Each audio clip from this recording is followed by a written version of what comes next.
84 తులాల పచ్చకర్పూరం, 36 తులాల కుంకుమ పువ్వు, తులం కస్తూరి, 1.5 తులం పునుగు తైలం, 24 తులాల పసుపు పొడి. ఇవేమిటంటారా?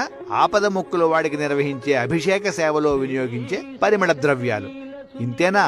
24 మూరల పొడవు, 4 మూరల వెడల్పున ఉన్న సరిగంచు పట్టు వస్త్రంతో చేసిన ధోవతి, 12 మూరల పొడవు, 2 మూరల వెడల్పున ఉన్న పట్టు ఉత్తరేయాన్ని మూల విరాట్టుకు సింగారిస్తారు. అక్కడితో ఆగకుండా సాలకట్ట ఆభరణాలుగా పిలిచే 39 రకాల నగలను స్వామివారికి అలంకరిస్తారు.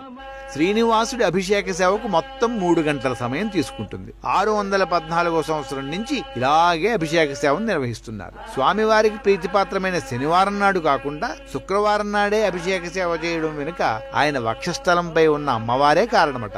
శుక్రవారం ఆమెకు ఇష్టమైన రోజు కావడమే ఇందుకు మూలమట.